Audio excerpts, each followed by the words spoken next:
So here we are.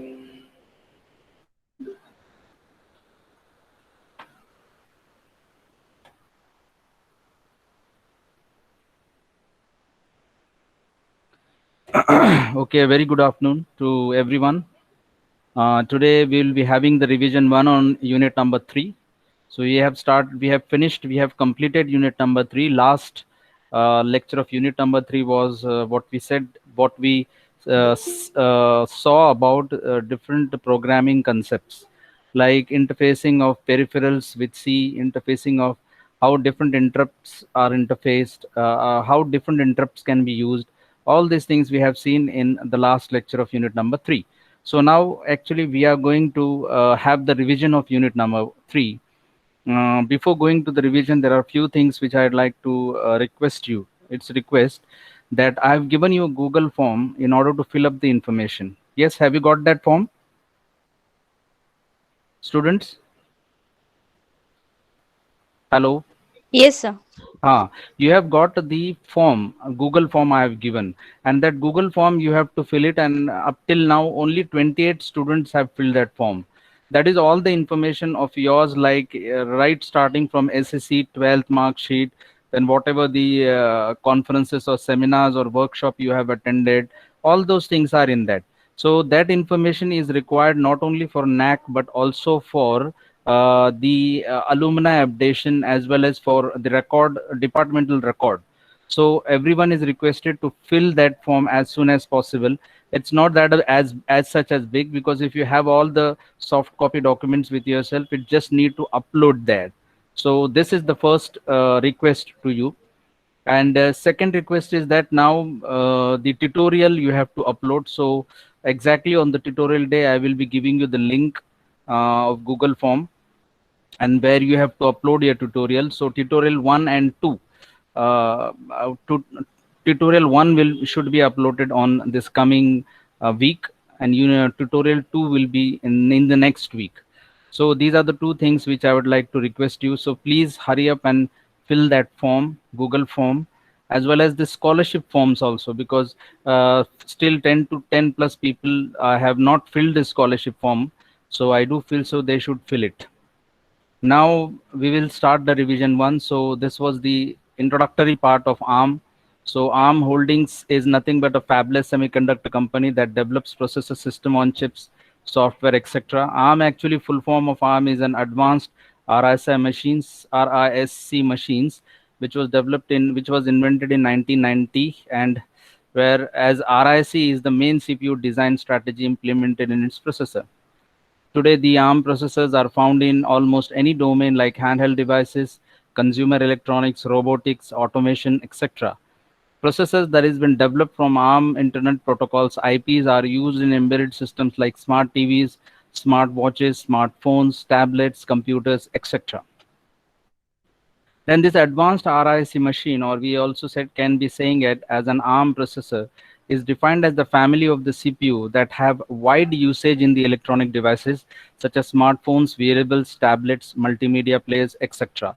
So ARM was actually specially designed for the mobile, as a mobile processor, but afterward it started having different applications. Then what about ARM core? So why the ARM is so important? Because they can be designed specially for embedded systems. The need of embedded systems can be satisfied only if the feature of RISC and CISC are considered together for the processor design. So we know that ARM architecture is not a pure RISC architecture. So RISC is nothing but reduced instruction set computers, but it is a blend, means it's a mixture of RISC and CISC features, where RISC is a reduced instruction set computers, CISC is a complex instruction set computers. So let us see about this RISC and CISC architectures. It is a type of a category of a processor or instruction set architecture. Now, it is a medium whereby a processor communicates with the human programmer. An instruction is a command given to the processor to perform an action, and instruction set is nothing but the entire collection of all the instructions taken together. And architecture means a particular way of building the system that makes the processor. So this is about the terms that are related with RISC and CISC. Now let us see what RISC means. It's an reduction instruction set computers. The main idea behind is to make the hardware simpler by using instruction composed of few basic steps like loading, evaluating, storing operation. Just like load command will load the data and store command will store the data. So यहाँ पर individually काम होता है. जैसे for example उसको load करने के लिए बोला तो वो लोड करेगा, इवेल्युएट करने के लिए बोलेगा तो इवेल्युएट करेगा, और स्टोर करने के लिए बोलेगा तो स्टोर करेगा. सो हर स्टेप को अपना डिफरेंट वे से इंडिविजुअली आप इसको execute कर सकते हैं. So that is why the RISC is a simple. It's hard, that makes hardware simple for the instruction. But in case of CIC, what happens is that it's a complex instruction set. That means if a single instruction is given, it will not only load, evaluate, but store the operation. Just like multiplication command will do the stuff of loading the data, evaluating the data, and storing it, and hence it is complex. So RISC is makes the hardware simpler, whereas the CIC will make it complicated. RIC will execute each step by step, but CIC will execute in only single instruction. That will it will not only load, evaluate, but also store the operations, and hence it is called as complex instruction set computer. So now let us see that what are the features that are benefited to the embedded systems. Why the ARM core is specially used for designing the embedded systems. The first feature is the high performance. It ensures that the system has a fast response. Then low power consumption. It makes the system more energy efficient. Low silicon area. It reduces the size and consumes less power. These are the two most important features that benefits the embedded system the most. One is the system more energy efficient and reduce the size and low power consumption. Yeah, consumes less power. Then high code density helps the embedded systems to have less memory footprints. Then load or store architecture is used to load the data from memory to CPU, or store the data from CPU register to memory. That means enable the memory access whenever required. And the sixth one is the register bank, which is having large number of working registers. That will also benefit to the embedded system, as it is required to perform most of the operations within CPU and provides faster context switching in multitasking applications. So registers are very, very much important. So these features of ARM really benefits to the embedded systems, and henceforth, therefore, it is much more suitable. This ARM core is much more suitable to the embedded systems in designing the embedded systems. Then this is the basic ARM architecture. So you can see that there is an address register, program counter, incrementer. There is a register bank. Then you have a multiple register. Then A bus, B bus. Then a barrel shifter. Then it is having the ALU. Then there is a data out register, data in register. Then there is a control, and then there is an instruction decode and control. So all these things are very much useful in designing the ARM architecture. So this is overall general ARM architectural point of view. Now, what does it have in it? The ARM Cortex M3 can be understood from ARM processor and the architecture. So Cortex M3 is a special ARM processor, but it can be easily understood with ARM processor and architecture. The register bank, there are 16 general purpose registers from R0 to R15, and there is a current program status register, that is PSR, which are accessible by the user application. It has almost 20 numbers of banked registers, specifically used for different operating modes of IAM core. These are invisible to the user applications. Then the register bank has also two read ports in order to read operand 1 and operand 2, as well as write port in order to write back the result of the operation to any register specified in the instruction. It has additional bidirectional port to update the program counter. It has additional bidirectional port to update the program counter with the address register and increment. So all these things features are in the architecture. Then the address register is incremented at every sequential byte accessed by the incrementer, but the program counter is incremented by 4. So in the ARM state of the core, and the program counter is incremented by 4, whereas the arm state of the core is incremented by 2 in thumb state of a core. Then address register is directly connected to the address bus. The barrel shifter can shift or rotate operand by a specified number of bits prior to arithmetic or logical operations. Then 32-bit ALU performs arithmetic and logical operations. Then data in, data out registers hold the input and output from and to the memory. The instruction decoder and associated control logic generates appropriate control signal for the data path after decoding the fetch instructions.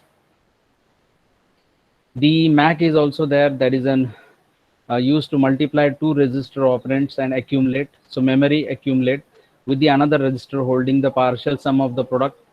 The encoded instruction byte of the program are saved in the code. Just a moment.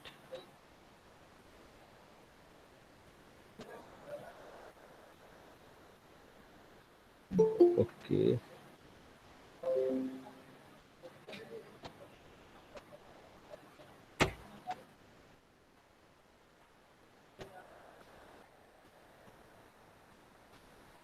Okay, so after the instruction is decoded, appropriate control signals are generated by the data path, and the required registers are activated in the register bank and operands low out from two read ports in the register bank to the ALU.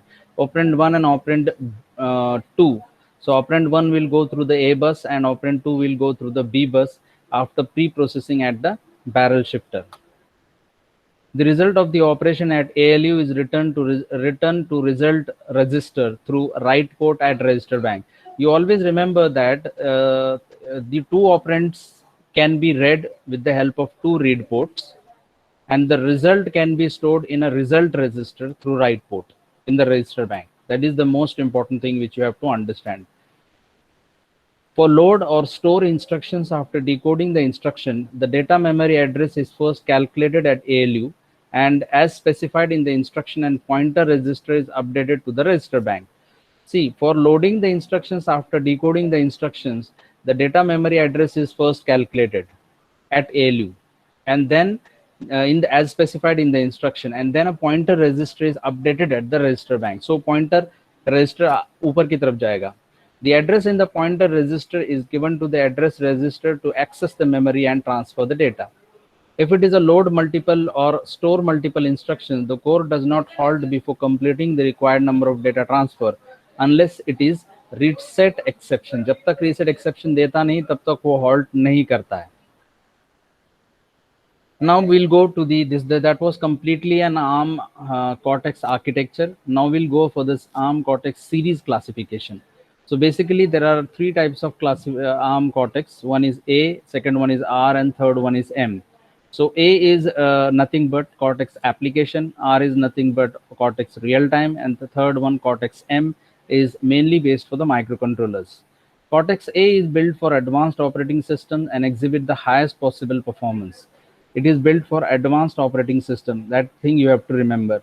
Cortex R caters perfectly the need of real-time applications. So it is useful for real-time applications and provides its user with a faster response time. And M is specially been built for microcontrollers. And this is how the performance functionality versus capability of ARM Cortex is given. So you can see that there is a rise of Cortex M0 to M4, then there is a Cortex R, so R7, R5, R4, then Cortex A5, A7, A8, A9, and A15. And here in the embedded Cortex processor, application Cortex processor is that one, whereas the embedded Cortex processor is ARM7, ARM9, and ARM11. So these are the two different types of classifications we can see here.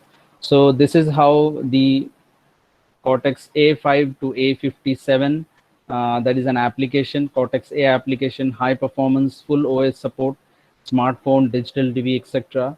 Then Cortex R, that is a real-time application, high performance, automotive braking systems, etc.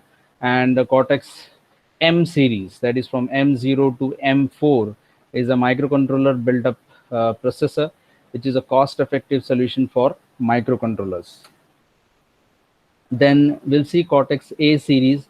This Cortex A category of a processor is specially dedicated to Linux and Android devices. So you can see that whenever there is a Linux and Android device, so that means Cortex A series ARM processor is being used. Then any devices starting from smartwatches and tablets and continuing the network equipments can be supported by Cortex A. So it is the form of basis of A5, A7, A8, A9, A12, A15, and A17 processors. The main feature of the Cortex A is a top performance and brilliant power efficiency. So this is how the A belongs to. A5, if you go sides, it is the smallest processor and it but can still demonstrate multi-core performance. A7 is somewhat 20% higher in performance as compared to A5, but it is famous for its power optimization technology. Applications include smartphones and tablets. A15, it is finds an applications in high-end devices, low power servers, and wireless technologies.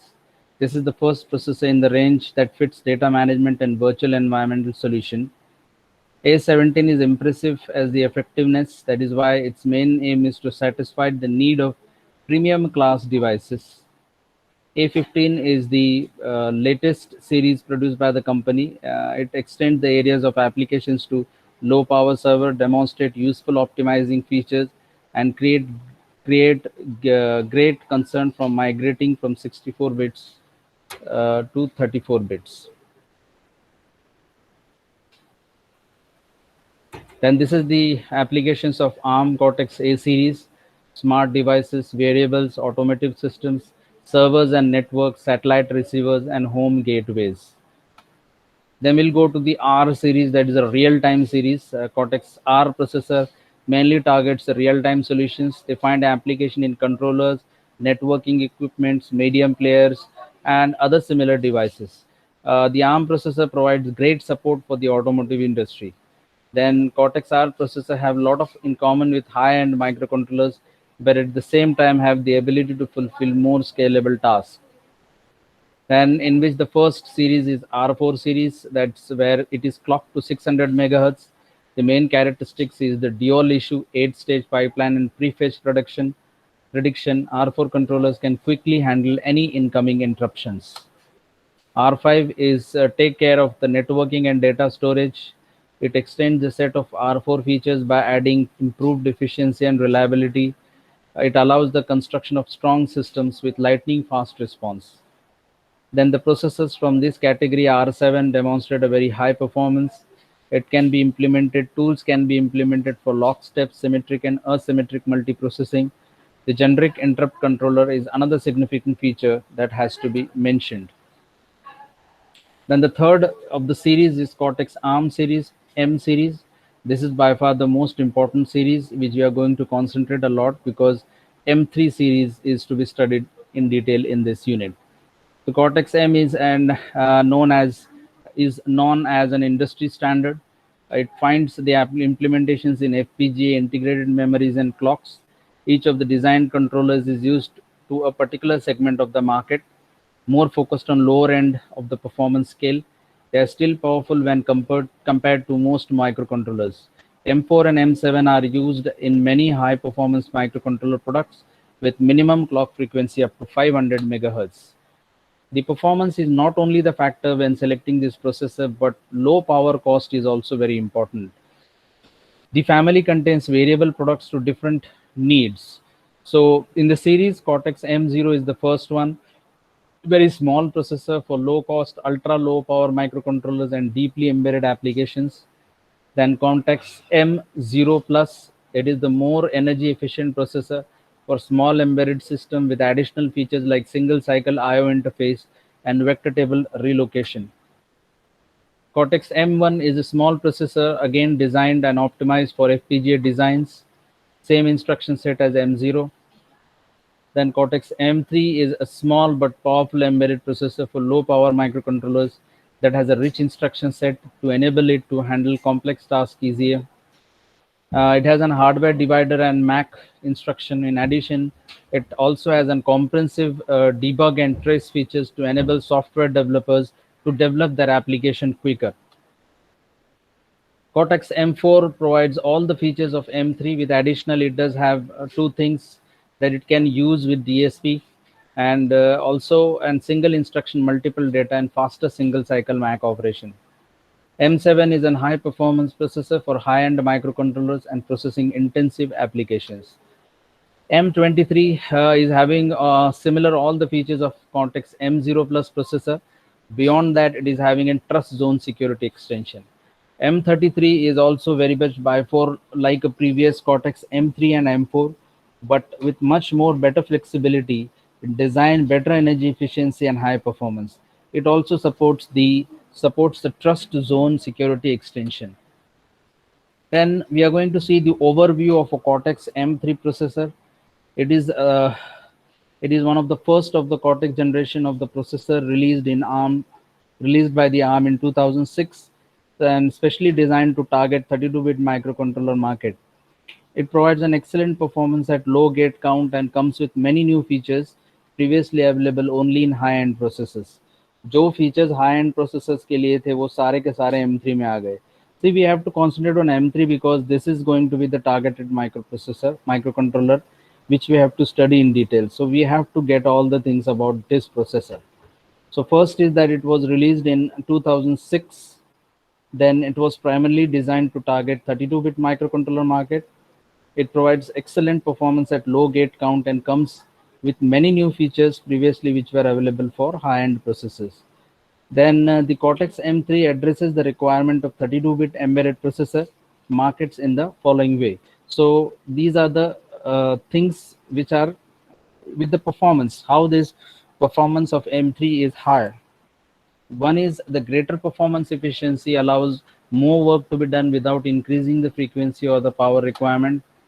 Low power consumption, then enhanced determinism, improved code density, ease of use, then low cost, wide choice of development tools. So these are the some of the performances. Now we have to move towards instruction set of Cortex M3. इसमें कौन से instruction set use होते हैं, because instruction set ही सबसे important होता है in order to have the performance in order to have the performance very high from this Cortex M3. So two different instruction sets are supported by the ARM processor. One is the ARM instructions that are 32-bit and thumb instructions that are 16-bit. So ARM instructions 32-bit and thumb instructions 16 bits. During program execution, the processor can dynamically switch between the ARM state and thumb state. So दोनों instruction set के बीच में वो dynamically switch हो सकता है. And in order to use either one of the instruction set, so कोई भी एक instruction वो इस्तेमाल कर सकता है. Suppose वो ARM state में instruction use कर रहा है और उसको thumb state में जाना है तो switching कर सकता है. But at a time only one of the instruction set can be used. I'll tell you that how both can be used in the further slide. The thumb instruction set provides only a subset of the ARM instruction, but it can provide a higher code density. It is useful for products with tight memory requirements. So this is how I was saying that you can see that it is having two instruction set. One is your ARM instruction set and the second one is a thumb instruction set. So you can see that the thumb instruction set is of 16-bit, which is inside the thumb 2 technology, which is the combination of 32-bit and 62-bit instruction set. So the thumb 2 technology extends the thumb instruction set architecture ISA into highly efficient and powerful instruction set that delivers the significant benefits in terms of ease of use, code size, and performance.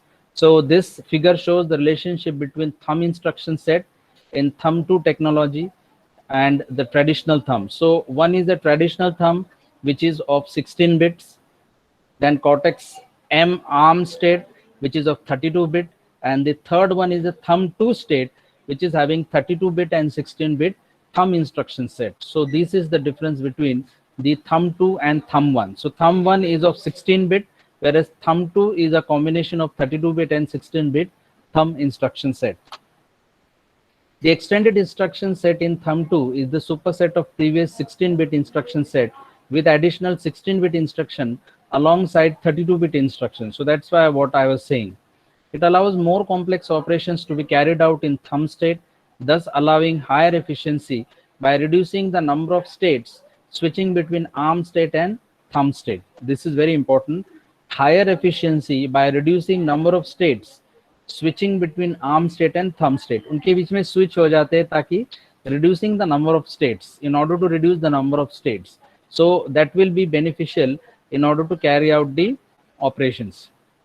Focused on small memory system devices such as microcontrollers and reducing the size of the processor, the Cortex M3 supports only thumb 2 instruction set. This is very much important. I said that thumb 2 is the most important instruction set.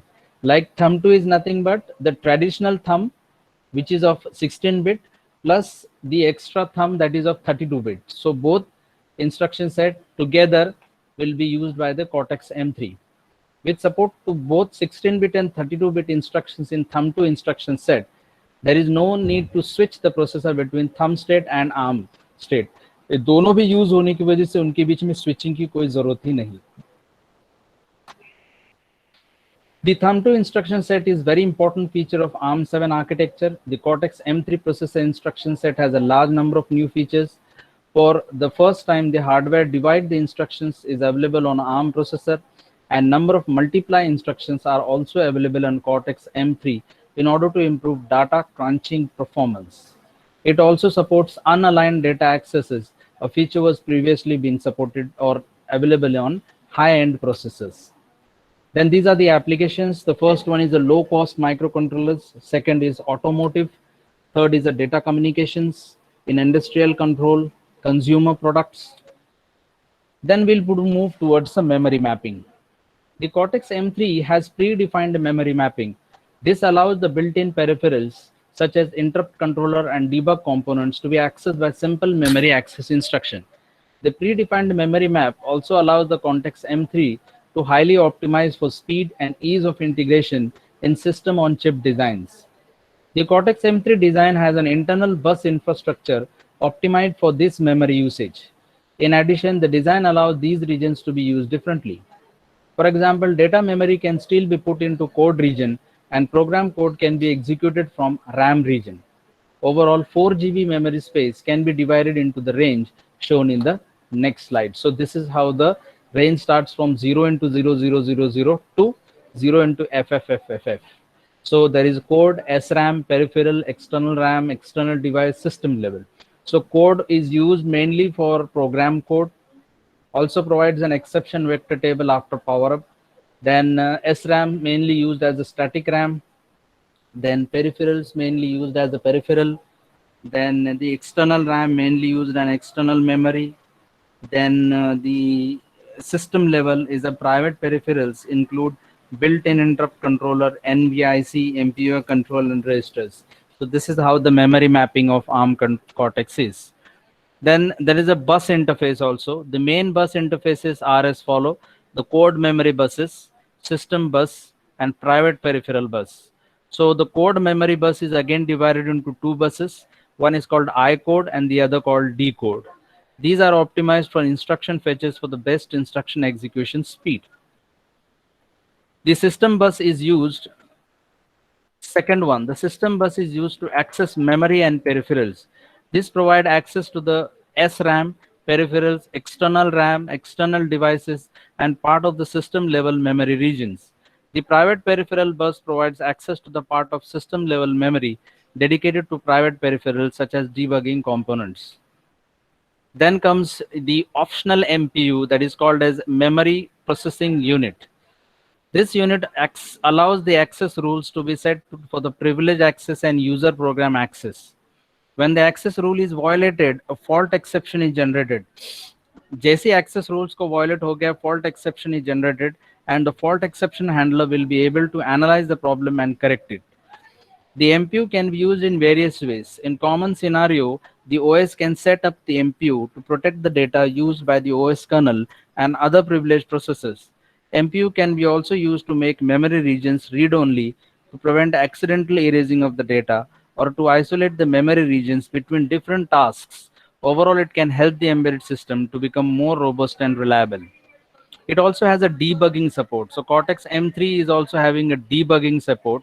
It includes number of debugging features such as program execution control, including halting and stepping, instruction breakpoint, data watch point, registers, and memory access, profiling, and traces. It is based on the core site architecture. The debugging hardware is based on the core site architecture.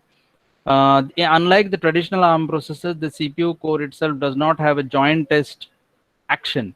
Group JTAG interface instead of debug interface module is decoupled from the core, and the bus interface is called as debug access port, which is provided at the core level. The debugging support is very much important, as the chip manufacturers also include an embedded trace microcell that allow to instruction trace. So trace information is very much important, as it is one of the most important feature of debugging support. So it not only traces the port interface unit but also debug host, and can collect the executed instruction information via external trace capturing hardware. Within the Cortex-M3 processor, a number of events can be used to trigger the debug actions. In addition to these debugging features, Cortex-M3 processor also provides a flash patch and breakpoint unit that provides a simple breakpoint function or remap an instruction access from flash to different location in SRAM. Now, after memory mapping and debugging support, this is the most important, and that is called as registers. So it has a general purpose registers from R0 to R12, and some 16-bit thumb instructions can only access. So R0 से R12 तक general purpose registers है, और R15 तक वैसे सारे registers है. R0 से R0 through R2 are general purpose, but some of the 16-bit thumb instructions can only access R0 through R7, whereas 32-bit thumb 2 instruction can access all these registers. So इसका मतलब ये है कि R0 through R12, R0 to R12 है, उसमें से some of the 16-bit instructions can only access R0 to R7. But whereas 32-bit thumb 2 instructions can access all these registers. यानी R0 से R7 तक एक्सेस हो सकता है लो रजिस्टर का 16 बिट के लिए, बट 32 बिट थंब 2 के लिए सारे रजिस्टर्स को एक्सेस किया जा सकता है. सो R13 से R15 तक स्पेशल रजिस्टर्स है, and they are predefined functions and can only be accessed by the special register access instruction. So you can see that from R0 to R12 are the general purpose registers, in which R0 to R7 are the low registers, R8 to R12 are high registers, R13 is the main stack point and process stack pointer, R14 is the link register, R15 is the program counter, then XPSR is the program status register, then primary mask, fault mask, base pry are the interrupt mask registers, which are called as special registers, and the last one is the control register, which is given by control. So this R13 is the stack registers. So R13 is the stack pointer. There are normally two stack pointers. This duality allows two separate stack memories. So दो कौन से है R13 में, एक है memory main stack pointer और दूसरा है process stack pointer.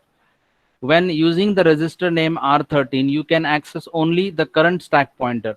The other one is inaccessible unless you use special instruction to move to special register from general purpose register. इसका मतलब main stack pointer he main by default होगा. अगर आपको use करना है प्रोसेस स्टैक पॉइंटर को, तो आपको स्पेशल इंस्ट्रक्शंस देने पड़ेंगे. That is what it says. This is so वो किस से दे सकते हैं आप? You can use the special instruction to move the special registers from general purpose register MSR and move special register move register to general purpose registers. So ये move to special register from general purpose register MSR and move special register to general purpose register. So एक है general purpose register और दूसरा है special register. So these two stack pointers are main stack pointer and process stack pointer. Main stack pointer is a default stack pointer, whereas the program stack pointer is used by the base level application code. Stack push and stack pop. That is stack push and pop. Stack is the memory usage model. It is simply a part of the system memory, and the pointer register is used to make it work as first in last out buffer. So first in last out होगा. The common use of stack is to save register content before some data processing, then restore these content from stack after processing task is finished. यानी उसमें से निकाल के रखो, इसको process करो और बाद में फिर अपनी जगह पे रख दो. It is not necessary to use both the SPs. Simple applications can rely purely on MSPs. The stack pointers are used for accessing stack memory process such as push and pop. In Cortex M3, the instruction for accessing the stack memory are push and pop, and the assembly language syntax is given after each semicolon. There is a comment. So this is how the push and pop is given. So push R0 equal to R13 equal to R13 minus 4, which is equal to R0. Whereas pop R0 means R0 equal to memory R13, which is R13 plus 4. So you can push or pop multiple registers in one instruction. This is the link register, which is called as R14 also. Inside an assembly program, you can write it as either as R14 or LR. It is used to store the return program counter PC when subroutine or function is called. For example, when you are using the branch and link instruction, that is called as BL. So this is how the link register can be executed while doing the program. This is the program counter, that is R15 is the program counter. You can access it by either using R15 or program counter. Because of the pipeline nature of Cortex M3, when you read the register, you find the value in different, because 0 को उसमें 4 normally add हो जाता है. So when I say that move R0 PC, that means R0 will become as 1004. So जैसे ही 0 into 100 हो गया equal to mob R0, तो program counter में it is incremented by 4. Special registers, so primary mask, pry mask, fault mask, and pass pry, control register, and program status register. So by using MSR and MRS instructions can be used in order to read the special register as well as write the special register. This is program status register, in which is having the application program register APSR, interrupt program status register IPSR, and execution program status register EPSR. The three PCRs can be accessed together or separately using special register action instruction MSR and MRS. इनको separately भी use कर सकते हैं या together भी. जैसे ये together हो जाएंगे तो वो बन जाएगा XPSR. XPSR. So you can see this. MRS means for reading, MRS for reading, exception and interrupt state. Again, MRS for read, MSR for writing. This is the APSR separately. Then IPSR, exception number separately. EPSR can be separately executed, but in commonly it will become as XPSR. That is, will combine all the three together. Then this is the things. Primary mask base pry registers are useful for temporarily disabling interrupts in timing critical tasks. The fault mask is to temporarily disable fault handling when a task has crashed. Then once the core starts cleaning up, it might not want to be interrupted by other faults caused by the crash process. Therefore, the fault mask gives the OS kernel time to deal with the fault condition. So this is the pry mask, fault mask, and base pry. And how you can read and write all these special registers is given here. MRS जहाँ जहाँ पर है वहाँ पर वो read हो रहा है. MSR जहाँ जहाँ पर है वो वहाँ पर write हो रहा है. This is the control register. The control register is to define the privilege level and SP selection. This register has 2 bits. One is 1 and the other one is 0. So जब जब 1 होगा, it is whenever the control is 1, control 1 bit is always 0 in handler mode, but it is 0 or 1 in the thread or base level. Whereas control 0 bit is writable only in a privilege state. Once it enters the user state, the only way to switch back is to privilege is to trigger an interrupt and change this in the exception handler. So this is how the control can be written. So MRS is for reading, MSR is for writing. So this is how the things are there. Hello. Hello. Hello. Yes, sir. Is there any question you can ask, because it's quite a big unit. So if there is any question which you would like to ask, we can go on the slide. What if there is any problem? Have you understood everything whatever I have taught? This was the revision. We have already finished yesterday. Have you got it, or is there any kind of question that you would like to ask?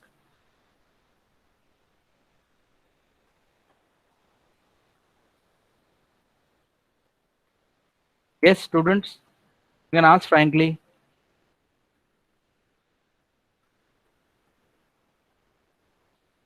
Is there any question?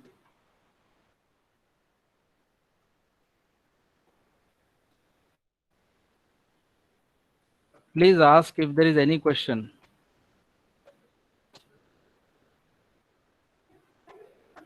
No questions? Okay, we'll go for the attendance.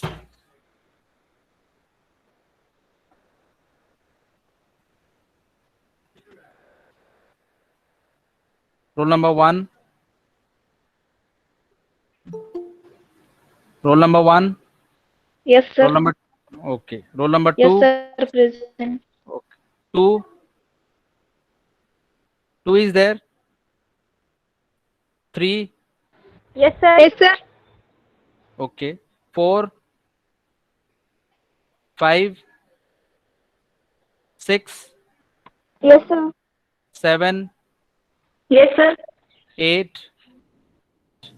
Yes, sir. Nine. Eight is there. Nine. Present. 10. 11. 12. Yes, sir. 13. 14. Yes, sir. 15. 16.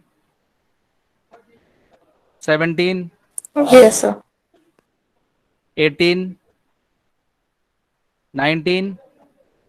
Yes, sir. 20. 21. 22. Yes, sir. 23. Yes, sir. 24. 25. 26. 27. Yes, sir. Yes, sir. 28. Yes. Okay. 28. 29. 30. Yes, 30. sir. Okay. 31. 32. 33. 34. 35. 36. 37. Yes, sir. 38. 13. Yes, sir. 39. 40. 41. 42. 43. Present, sir. 44. 45. 46. 47. 48. 49. 50. 51. Yes, 50, sir. 52.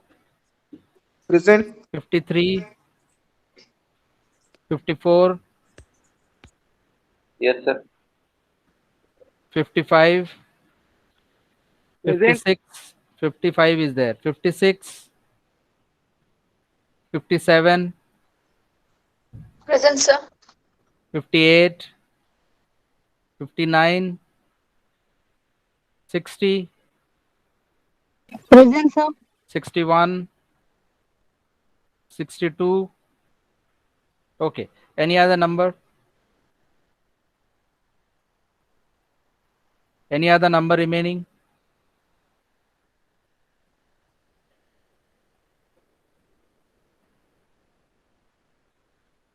Is it final? Okay. Thank you.